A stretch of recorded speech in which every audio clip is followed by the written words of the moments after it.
he'll come and be like, "Howdy ho, everybody!" Be like, Howdy ho. "You fucking kidding me?" Yo, actually, no, yeah, do it because Adam's gonna do something because he'll be in your background. He'll love it. He's getting real meta with some of the fun He is. editing he's doing. I'm loving it. In 3, 2. Hey guys, welcome back to the Art for Artists podcast, official podcast of digital and creative media works, where each week we take something from pop culture and try to break it down to better understand it. My name is David. My name is Ben. Hello, welcome to the podcast. Ben, this is the week of the year, of the month of the year, of the day of the year that people come here for. Oh yeah, today's Halloween. Today's fucking Halloween, and what's spookier than emotions? That's a wild fucking. What's that's scarier a wild segue. What's scarier than emotions? You know what's scary is if we get some fucking kids walking up and like knocking on the door. Yo, if I don't kids want knock any on of this that fucking shit. door, I don't want any of that. We in here doing business. We're gonna have to blur their faces because we don't have media releases for random kids off and the also, street. we're not good with kids, so No, just heads up. I haven't been a kid in ages. That's definitely true. But listen, what's scarier than emotions was the segue I started with, and now I've kind of lost the thread. This week we are talking about the TV show that we talk about the most, I think. It's once a year. Once a year, and I think it's definitely like a staple of our program. Yeah. It's going to be this, and then in January, and then that's it. That's it forever. So that's kind of Although scary. we may go back and just do it all again. Who knows? Probably we will at some point. Probably. Because this week we are talking about the meaning of Bojack Season 6, Part 1. Those fuckers. Splitting it into 2 parts. Oof. And like not even making like when they were like part 1, part 2, I was like, oh, are they doing 2 like feature length things? And it's just gonna it's be a like full season. no, it's like 2 full seasons. Yeah. Although they are slightly shorter. Well, it's the 8 same length episodes. as the other seasons, but Is they're it? just like what I mean is like Part 1 and Part 2 together will be a full season. Right.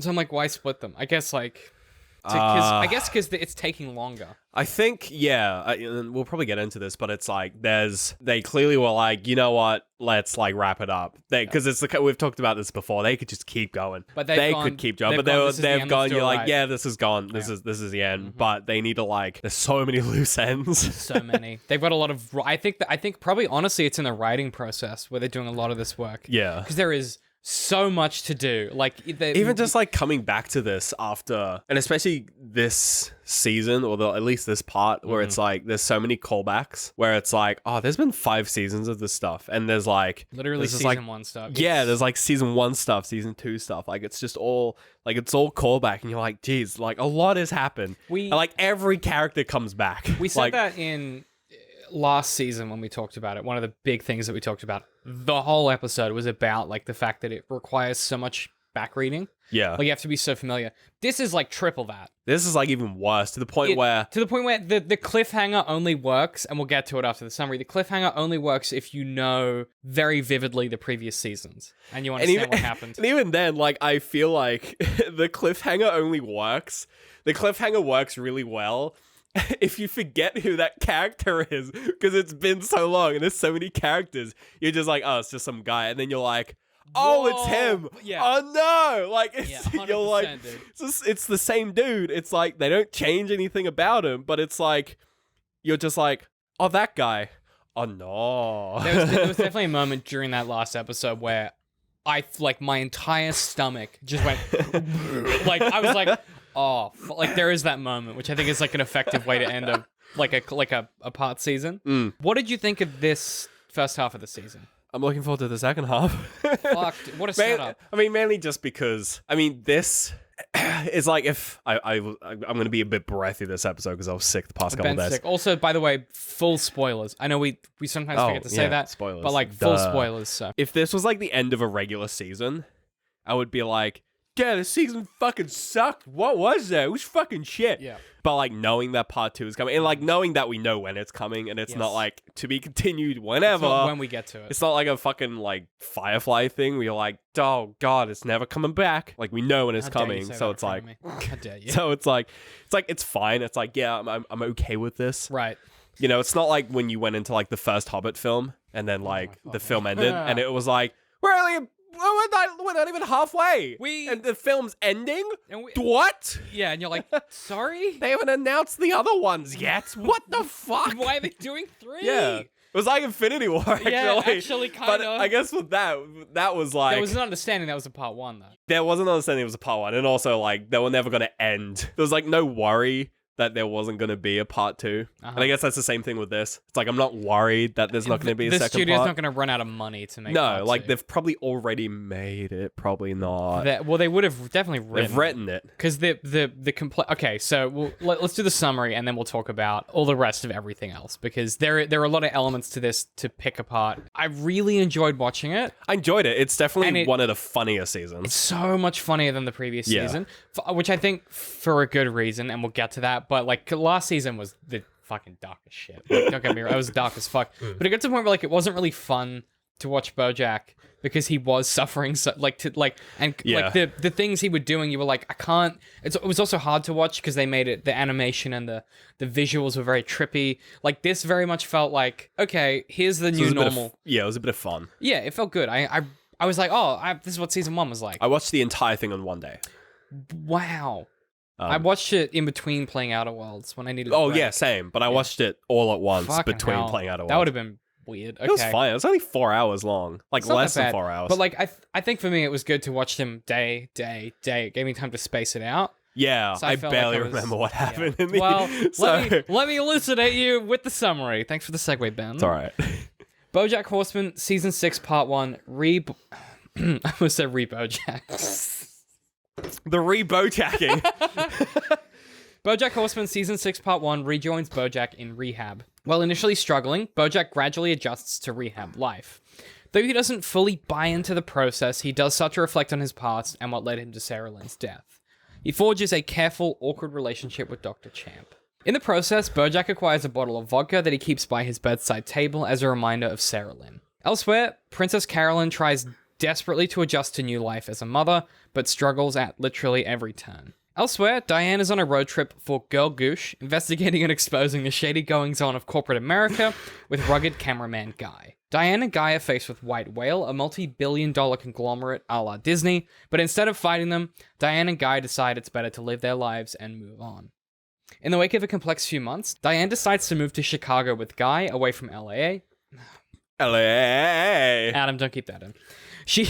In the wake of a complex few months, Diane decides to move to Chicago with Guy and returns briefly to LA to say goodbye to Bojack. She arrives at rehab only to be sent to Mr. Peanut Butter's house where Bojack is attending a party. Todd has planned said party as a surprise marriage for Pickles and Mr. Peanut Butter. Before they head inside, PB confesses to Pickles that he cheated on her. Diane, Bojack, and Co must sneak around the house to avoid being discovered, and once Pickles and PB have come to a compromise, the whole gang leaves through the front door. That is the funniest scene in the entire season. Back at rehab, Dr. Champ tells Bojack it's time to leave. But racked with self-doubt, Bojack refuses, struggling with his fear of relapse, and in the process inadvertently gets Dr. Champ drunk. In Chicago, Diane wrestles with writer's block and slowly spirals into a depressive episode. Todd, now the nanny of PC's child, is visited by his stepfather, who tells Todd that his mother needs a kidney. Todd, having sold his kidney the previous week to White Whale, drugs his stepfather and flies him to Chicago, enlisting Diane's assistance for a heist. Bojack checks Dr. Champ into rehab, having now ruined the man's career and marriage, and departs rehab for good, hopefully. In the real world, once more, Bojack goes to group, reconnecting with a hairdresser he fired off horsing around, who is now also sober. Bojack finally cuts his hair, showing his age for the first time. Not ready to face LA in his old life, Bojack travels around the country visiting his friends, and discovers an opportunity as a drama teacher at Hollyhocks College. Meanwhile, a college reporter digs into the circumstances surrounding Sarah Lynn's death, and is eventually led to New Mexico. Bojack lands the teacher job and prepares to leave LA, seemingly for good. At a party in New York, Hollyhock bumps into a young man, Peter, who tells her a story about prom night, and the weird older guy who provided them bourbon and tried to sleep with his friend. Peter confesses it was someone famous, and is about to tell Hollyhock the name of the famous person when we cut to black. Credits. Fuck that ending, dog. Thanks for that TV series on Netflix on the internet, which I watched in one day. Fucking brutal. Thanks for that. That ending, man. Oh. Let's talk about that, because I feel like that we gotta fucking start there. So here's the thing, right? So they spend the whole season placing Bojack, into this position where I think in previous seasons, if he'd done something like, got Dr. Champ drunk, that would have been like a trigger for a spiral. Right. But he just kind of deals with it and moves on. Like, he doesn't really react to it too much. Even the fact that Dr. Champ's philosophy seems to be a complete fucking farce. Like, the whole thing about rehab seems to be a lie to some extent. But instead of spiraling, I guess my question for you, because I think that you have this tendency with the show to like, I'm like, what is it? All this shit's happening. And you're like, okay, here's what's up. So I guess this half of the season is posing, if Hollyhock finds out about what Bojack did, what happens? Good question. Does he spiral? Does he like, I'm trying to work out like, okay, from if they're priming all the shit in their tube to be like, okay, the second half of the season is the fallout of that. Yeah. What does the first half tell us? The first half tells us that like he can deal with Dr. Champ, you know, and the fact that he got him drunk and it was his fault. But at the same time, this seems like that thing that will be the threshold. Like, because in the previous season, when Diane found out, that's when he spiraled into the drug addiction. That's when he ends up choking Gina. Like, that was the pivot point. Well, and then there's also other stuff. So I feel like everything in the previous seasons is like building up to this. Because even the last season with Sarah Lynn, that's kind of like, that's also getting spun up a bit with these like reporters who are like following his trail, basically, released from like the other direction. Yeah, with the birds or whatever, and they're like taking photos of him fucking Sarah Lynn and stuff. Not the birds, that weird like noir, the fancy people. Yeah, those two. They're they're like chasing down his trail. It's like, so you got that whole incident,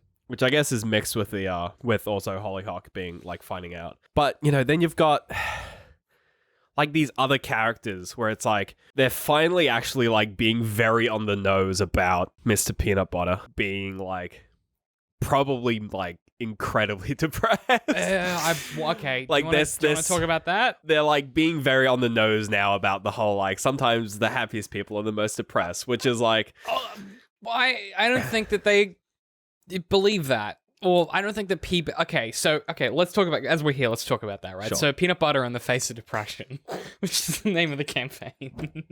Sure, yeah. Okay, Make me choke on my beer when you say it out loud. I think they're making fun of the media. I don't think they're talking about mental health. So, like, the media casts PB as the face of depression, which completely misunderstands even the most remote concepts of mental health. I think the idea is like they're sort of making fun of the media's response to like people like Robin Williams who you know end up dying as a result of mental health, who are comedians.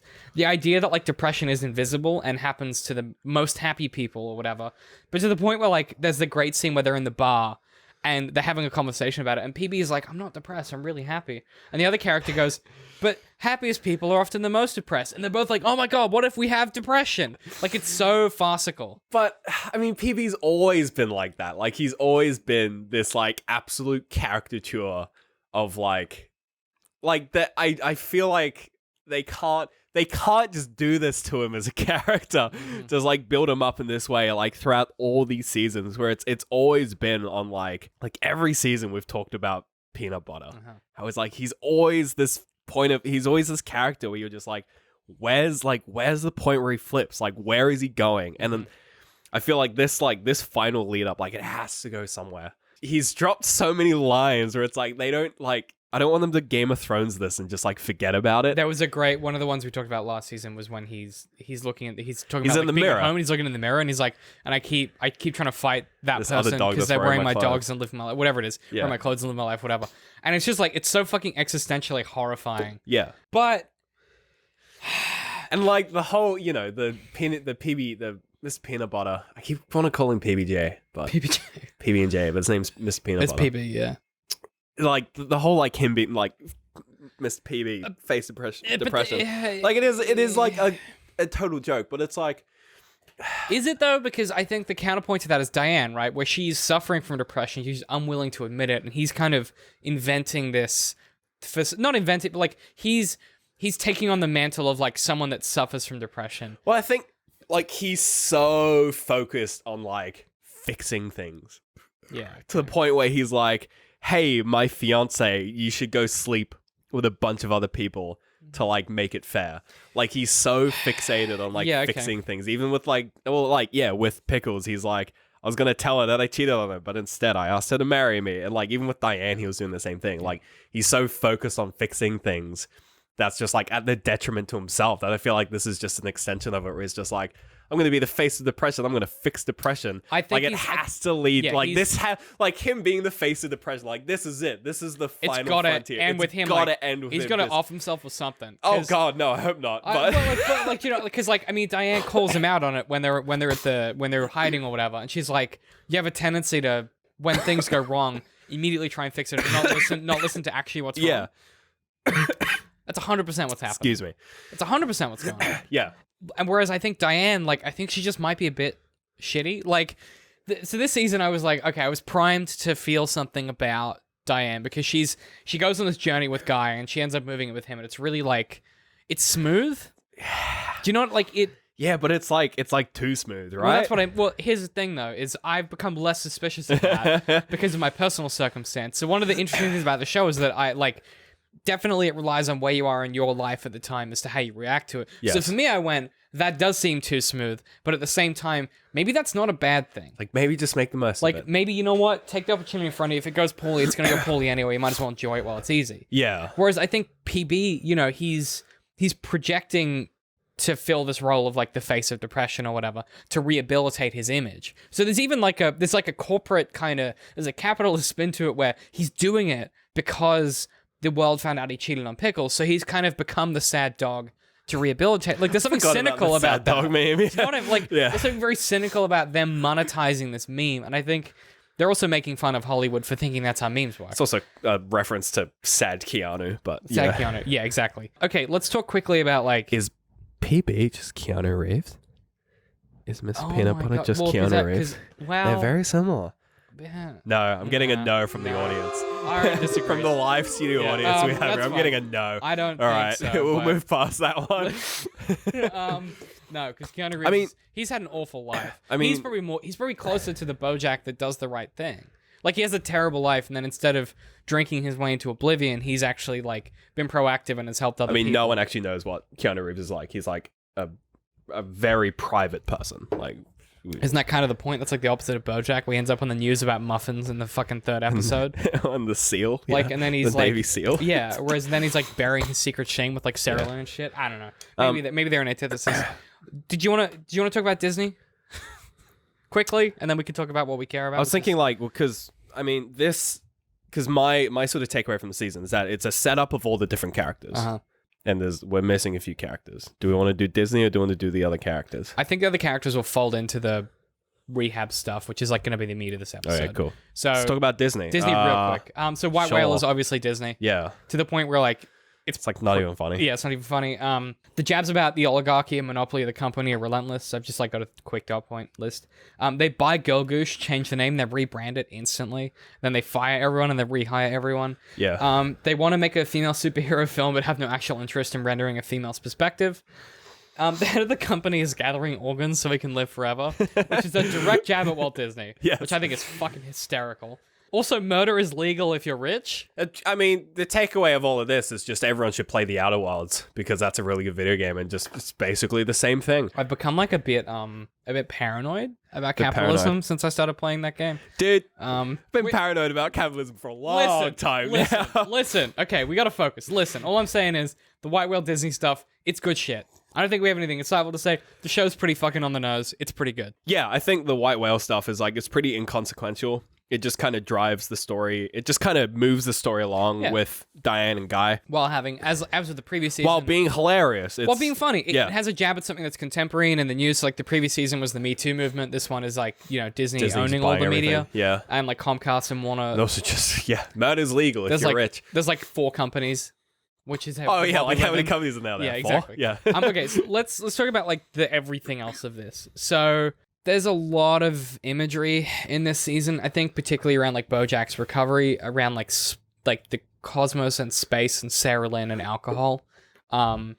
A lot of imagery of sort of the planets and things like that. You know, the opening credits now feature Bojack kind of floating through space. But even like, he's also floating through like the seasons. Yeah, Like he's floating through. he's floating through his kind of life. He's Yeah. reflecting in some ways. The bottle of vodka that he has, when we see it from his perspective, it's the cosmos inside the bottle. It's not clear.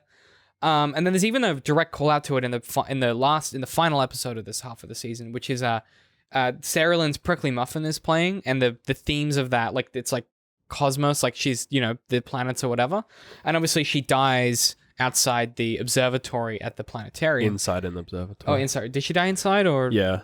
No, she's not down the bench or... Oh, no, she dies in the theater. You're right. Yeah, Yeah, they're in okay, the sorry. theater. Is it a shorthand for her? Like, is it just them going, okay, he's reflecting on this? Or is the show kind of doing two... in my mind, I think it's doing two things at once. It's calling attention to the fact that he's reflecting on her, but it's also reflecting on his particular brand of, like, nihilism or, like, existentialness. He kind of embodies Jean-Paul Sartre's platonic existential nihilist in some ways, which Donald Crosby described as the particular individual. So in this case, Bojack would describe life as, quote, "There is no justification for life, but also no reason not to live." And Bojack has this quote where he's like, life is a series of closing doors and everything's terrible. And that's just it, isn't it? And I think the fact that he's trying to grapple with his childhood trauma and the fact that he drinks to kind of associate this existentialism. I think what the show's trying to do, and this is, I've been trying to work it out. So I've rewatched the season twice. I've seen this twice, right? Jesus Christ.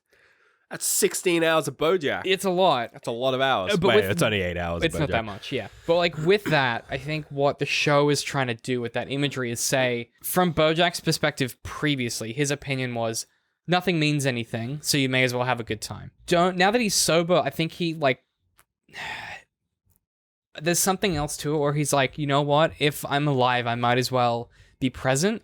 But like, I'm not sure the show reflects that directly. Like, I'm not sure what philosophy it is we're supposed to then go, okay, this is how Bojack thinks and feels now. Because he doesn't really react to stuff. Like, he's kind of become this mute sort of, he doesn't react to things properly. He just kind of takes them in stride and then takes action later. Like, whatever that philosophy is that's changed, where he previously was like, fuck everything. Like, I'm just going to get shit-faced and just get my drink on or whatever. I think do drugs. Like, I can't place his philosophy because he doesn't say anything. Yeah, and I think that might just be sort of like an issue with the pacing of the season, where they're trying to set up so many characters, even characters that haven't been relevant for seasons. Yeah, you had to lead him for that. What were the characters you were thinking of? Well, I mean, there's the recurring characters, so Princess Carolyn, Todd. Yeah. Then you've got like the director, the female director, who sort of goes through with the I can't think of her name, but she's we have like a setup for her. We have like a setup for like Bojack's like co-star, who's played by Gina. Yeah, if you're thinking of, yeah. Like we have like a setup for her, kind of like there's so many characters being like fucking Margot Martindale is gonna be in this. Back? Like she's back. That was so weird. Like god damn it! Like Yeah. just so She's stealing cars. Yeah. I feel like in terms of the pacing of the season, they had to they had to give Todd an episode, they had to give Princess Carolyn an episode. Well, very much the first four are like, it's like, okay, here's Bojack's episode, here's Todd's episode, his PC's, his PB's. Diane's. Yeah, like, or his Diane's. Like, and it felt like that was the first few, and then it was like, okay, now that we've done that, the show can start. And I think the problem is that when you've got that like quite drastic change, and they with Bojack, and they try to sort of like develop it through like other means, like the hairstyle and the I don't know, just getting out of rehab and not spiraling into. I mean, the clothes, like, there's a lot that goes on. The fact that he wants to be like a professor. I keep thinking of like setups that they've created. They created a setup for Todd with his asexual dating app. There's just so many setups. I don't know that they're setups now. Here's where I would push back on that. I don't know necessarily that they're setups. I just think. You say that, but remember, this is the last season, so maybe what they're also doing is they're saying this is what these people are going to be doing moving forward. Like, I think there's also an element of... So like, either way, a lot of this season is spent, like, either tying loose ends or setting up It's like a lot of exposition, yeah. So with Bojack's transition, there isn't enough time for... Because the only real explanation for his change is him in rehab. And you kind of see it where they do, like... they do, like, a 6-month time jump. Where it's, like, him being there for, like... 6 weeks, and then suddenly he's been there for like 6 months. It's longer than that. So it's 2 months to start with. Yeah. So we start with him at 6 weeks. He's in there for 2 months. Then there's another 6-month jump. Yeah. Then he leaves. It's implied that there's a lot of change during that time, but you don't really get to see where it is. The only time you really get to see it is when they jokingly like when he's at the bar and he's just like, oh my god, is this what therapy is meant to be like? Where it's like... I think you see it in other place. Like with when he does the crossover with Peanut Butter and it makes Peanut Butter so happy he cries. The fact that he goes to Diane like there's a lot... I think you're right. Like we don't get to necessarily see the transition, but I think we see the change. Like he goes to the horse. You see him change, but you don't see the the reasoning behind it, which I think is kind of where you're coming from. I think that's maybe where the second half is going to be laden with, because the reasoning behind the change is what's going to define whether or not he reacts to this news by drinking or by continuing with, his new kind of... the other thing is, like, if this news comes out, does he lose the professor job? What happens next? Like, there are so many questions that are up in the air. Yes, absolutely. That's like 100%. I would bet on the fact that he does not. Because that's the last thing he's got to live for. Because Diane's moved away. Hollyhock lives in a different state, right? Like, all of these things that are stacking up for him, if he loses this job, that's literally it. Like, that's the last thing he has to live for. So I guess kind of to what you were saying, if they're constructing all of this setup for then a payoff in the second half, it's kind of interesting that they've gone, we're going to rebrand Bojack a little bit. So obviously, like, previously he didn't construct meaning, but he was a real shitty dude. So what he would do is he would drink and do bad shit and create situations where someone had to punish him. Right. So, like, with the muffins, for example, I brought that up before, where, he fought with the military guy and then he was punished for it. There were consequences. He's this rich dude in Hollywood. He's kind of retired. There are no consequences for him. So he has to, like, be a bad dude to invent rules for his life. Because he could just live as, like, a Dan Blitzerian type where he's, like, millionaire, fucking models and doing whatever the fuck he wants. But instead, he's like, no, I want to feel like... Did you just bring up Dan Blitzerian? Was this 2007? It was an ad lib. It's not in my notes. What the fuck? But, like, who even remembers that name? Who thinks about that guy? My point there ultimately... Getting another no from the studio audience. Aaron's not enjoying this. My point there ultimately was that whatever they're doing with this character, where he was previously kind of constructing consequence, now he's gone, actually, I need to find external meaning. And the external meaning for him it seems like it's going to be to go and teach and to spend more time with Hollyhock, because it's at her school, So if that blows up, what the fuck do you do? Like, this is his last chance at a normal life. If he fucks this up, or if something happens because of these reporters or because of Hollyhock, I don't know what you do from, like, you know what I mean? Like, yeah, I don't know what you do from there. Like, this show, like, is either it's going to be real fucking dark. Are they trying to get us to that point where we're like, okay, this is literally his last opportunity at life in general? Or are they trying to go, you know what, here's some cool setup and maybe the payoff's going to be interesting?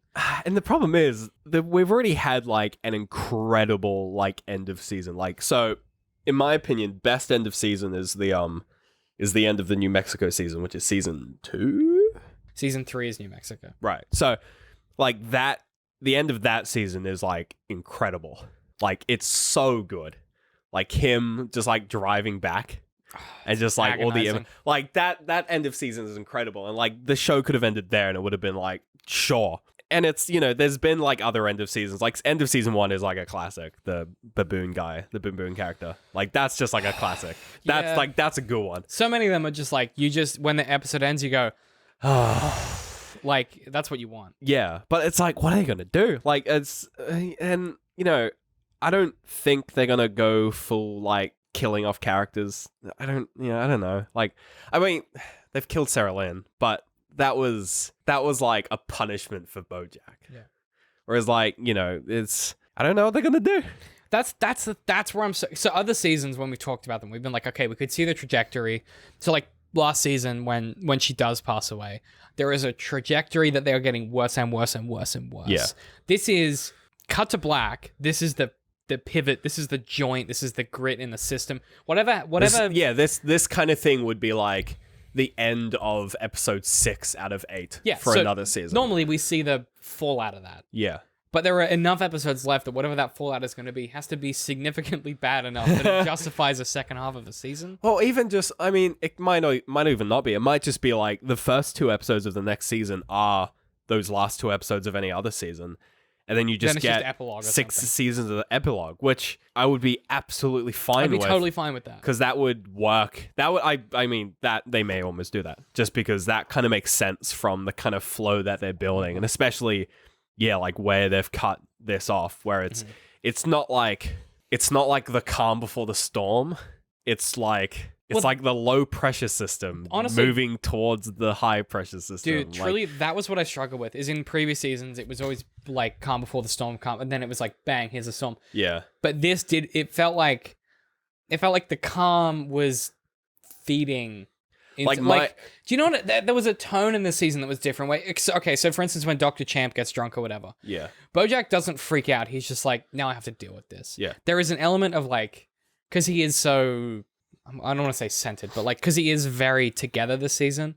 It didn't feel like the same thing last season where it like ramped up, and then like bang, the bad thing happens. This felt like, okay, like everything's kind of trucking along, and like even the PB confessing to Pickles, like that trucked along a bit, and then there was a resolution. Like everything kind of just, it seems like life as normal has resumed. Yeah. And this thing that happens at the end of it seems to be that kind of the disruptor. But to be honest, like the rest of the show, the rest of the seasons was like, okay, we're gonna, like, some shit's about to happen. This didn't feel like that. This felt like one episode where they went, shit's gonna happen at the end of this one.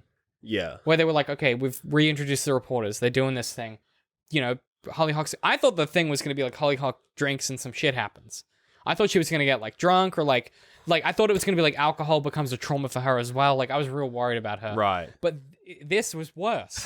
I was like, this is worse. I didn't need this, Peter. Yeah. Could you fuck off? Could you go back to New Mexico, Peter? Like I was not ready for that shit. So I don't know. Is there anything that you want to see from the second half of this? Because we know this is the last episode when we covered this, we speculated like, okay, were they going to do another one? This is the last bit of this content we're ever going to get. I want to see a continuation of what they've done in previous seasons where there's a resolution for each character. I don't want to see like a one size fits everyone kind of resolution. And I don't want to... What do you mean? I don't want to have one conflict that everyone gets roped in on. And I think the reasoning for that is that I don't think, like, Bojack's never done that. The show has never made one major conflict that affects everyone. There's always a few characters who it doesn't actually affect. Like, it'll only affect tangentially. Yeah, like Sarah Lynn's death didn't really touch Todd or Peanut Butter. Or Princess Carolyn. Like, yeah, like... That's like a bit, like, Princess Carolyn has always been quite sort of tangential. Todd, especially now, because he's quite associated with her, like, is also quite tangential. They have their own bucket, really. Yeah, and you've always had the mix of, like, Diane, Bojack, Peanut Butter. Like, that's always been, like, That's a like mix. That's, like, literally, like, since season one, like, that's been a thing. That's really weird to think about. Because I always think of Peanut Butter as, like, a side character, but he's one of the main three. character. Yeah. But I guess, like, I want to see, because they're each at a different branch. Mm-hmm. They're each, like, completely different stories. Like, they're all doing different things. I don't really want, like, some contrived meta narrative to bring them together, if you know what I mean. Because I think what makes Bojack so good is that each cat, like, and we've talked about this before, like, each, you know, people can associate it probably with, like, at least one character. Mm-hmm. Because they're all so diverse and they all have different problems. Like like sometimes you'll bounce between different people in different seasons, but like that like diversity in storytelling, I think is like super important for the show. And like, yeah, Bojack's the main character, you know, give him the big finale or whatever. But like, you know, Princess Carolyn's also kind of important, like especially now that she's like doing the single mother which like a kind of thing, which is like, yeah, which is like, you know, she had a really good, like probably one of the best sort of like artistic episodes in the season was her episode. Yo, that was amazing. With just like that, just mess. I don't know which director came up with that as a like concept, that. But like we can agree amazing. that was like the art episode. Oh, actually, I didn't think there was a gimmick one. So like, I would say that was close to the gimmick one. But I don't think there is one. I think we're gonna get one. Oh, absolutely. I think we're gonna. I'm looking forward to it. I'm terrified, but that was one of my notes. It was like we didn't really get a gimmick episode. Right. I think we're gonna get one. But you're right. Like, I mean, you've articulated that perfectly. Like, there is always a character in each season because of the position they're in their life, where you can kind of go, you know what? Yeah. I relate to Diane right now. Yeah. Like my thing has always been like it's either Diane or Bojack. Yeah. I'm fine. But this season it was really weird. So like when I kind of came out of it at the end of it, and I was like, okay, well, like who do I identify with? The weird thing was I didn't really identify with anyone. Yeah, same. So I think what they're trying to do is they're trying to go, you know what? Previous seasons, everyone was having the worst time. But now kind of everyone's life is like, it seems like they're going, you know what? At least on the surface, everyone's life is kind of falling into place. Yeah. Like kind of, a little bit, like kind of a little bit. And you're like, you know what? I'm fine with a little bit. I'm fine with everyone kind of finding the groove of where they're moving next. And that's kind of what it felt like this. It was like, okay, everyone's kind of getting a vibe for where they're going. Bojack's like, I kind of want to teach maybe. And then Diane's like, you know what? I'm going to move to Chicago with Guy. And I'm going to kind of write another book. And, you know, obviously she has some complications. And, you know, obviously PB's like, I'm going to be an honest dog. Yeah. You know, like what, like that kind of. And I'm gonna listen for the first time ever.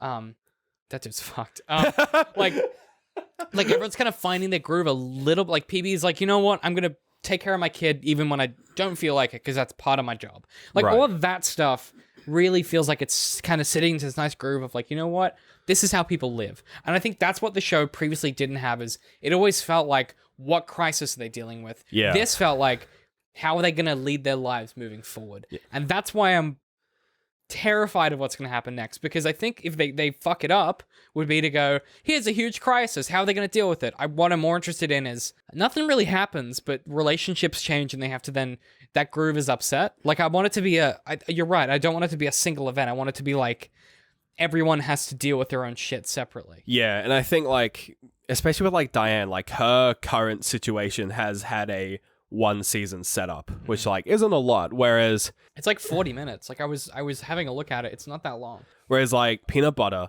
his conflict in this that like occurred in this season was set up in the previous season. It was like honestly it was set up in like season 2 when Diane broke up, right? Well, but him cheating on Pickles. Like that was like a last season problem that they've like pulled into this season. They've like resolved it in this season, but like kind of not. She's fucked like weird. 40 dudes. I don't think that's resolved. Yeah, 32 unless you count the twins as the two twins as twins or something. I would probably count them as two. Like I wouldn't count them as one. I count them as two. I believe Peanut Butter agrees with you. I believe that's the line that he says. Yeah, it does feel that way. Yeah.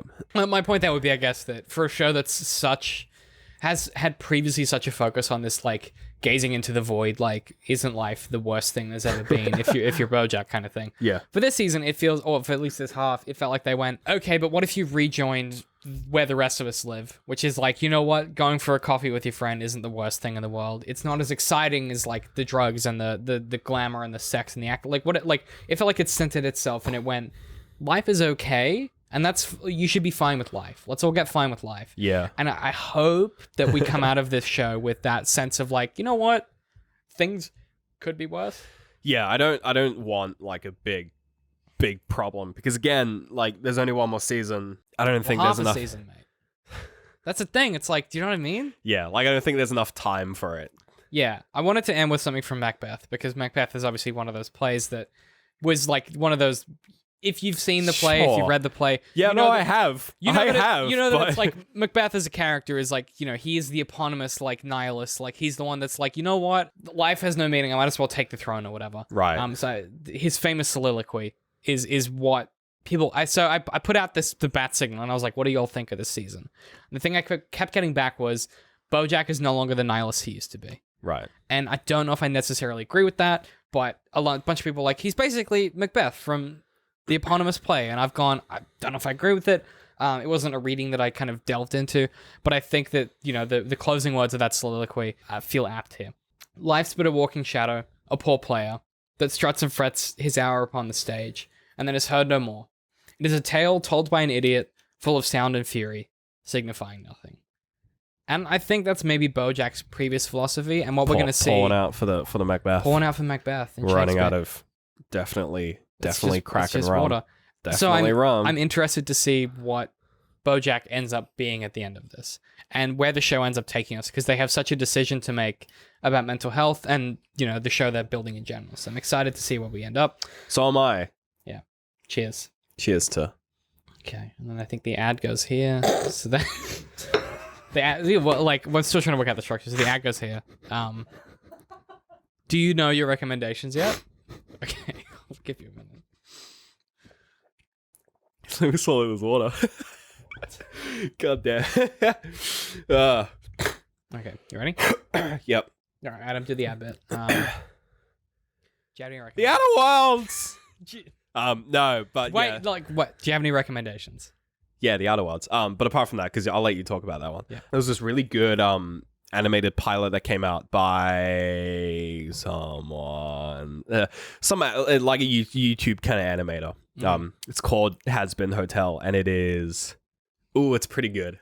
It's pretty good. Okay. It's kind of they're definitely doing a thing like a kind of like a Final Space kind of thing where it's like it's this like passion project that they've made and they've just like put the pilot up. It's like half an hour long and it's pretty good. What's it called again? Has Been Hotel. So Has Been Hotel. Hazbin Hotel. It's interesting. It's violent and crass, but like in a good way. Love it. So Check that out. it's pretty good. It's pretty funny. Yeah, look, I've been playing the Outer Worlds like a drug addict. So same. So listen, here's what's going to happen is we can't talk about it too much because the post show is about that. You will be here for another half We'll hour. be here for like literally, and Aaron's sitting there chomping at the bit. So what's going to happen? He's ready to fucking talk about it. If you're unaware, we do a post show every week for our Patreons. And this post show is going to be our initial reactions to Outer Worlds. None of us have finished it. No. Next week's episode of the podcast will be Outer Worlds. And our reactions We to it, may have our finished it by analysis, then. we're going to have. And we'll kind of go through it. Oh, shit. I have Monday off. I just remembered. Yes. That is the... you look so excited. Oh, baby. So, listen, like, it's amazing. It's Fallout New Vegas, but it's in space, and it's Firefly, and there's fucking big pistols. Phenomenal. It is so good. It's a game made for old men who hate Fallout 4, and I fucking love it. It's and just the writing. It's so good. Oh, I have a lot of problems with it, but I fucking love it. So, listen, here's the thing. If you want to hear that chat, it's so that full good. chat of like our initial reactions, Oh my god. you got to subscribe on Patreon.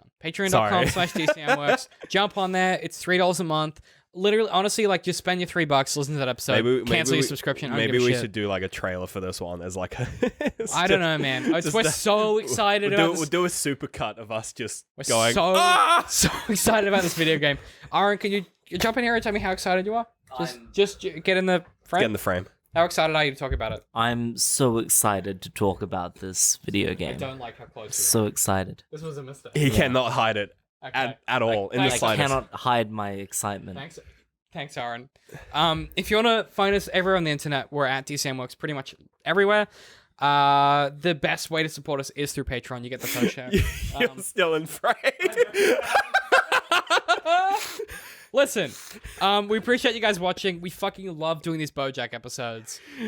Oh yeah, I mean, there's next honestly, one in January. Yeah, it's so like excited, it's one of our favorite shows. Let us know in the comments like what you thought of the season. If you have any thoughts about Bojack, honestly, what do you think's gonna happen? I would love to know your Post thoughts. your game theories down below in Like, the honestly, doobly-doo. yeah, because I fucking want to know. Otherwise, yeah, find us Dcm.Works. Who's gonna die? Who's gonna take the throne? Who's gonna be a metaphor for capitalism? Yep. How many other shows are the writers gonna lose? Probably. Listen, we gotta go. This is getting Is ridiculous. Tuca and Birdie gonna come back? We got Because too it excited really about. should. We got too excited about Outer Worlds. Yep. That's fine. Thanks for watching this one, guys. We super appreciate it. I love doing these Bojack ones. At some point, we'll revisit. And if you haven't seen it, you know, we should do a road to crying. We at might the do a end of Bojack. full run through. re-go. I don't think we have enough weeks in the year, but we'll see how we go. We've done episodes on the previous season, so you can go check those out as well. They'll be linked at the end. Yep. Thank you so much for watching. If you want to follow us individually, I'm at DCM I Hate Pie. I'm at Little Citrus. We'll see you guys next week.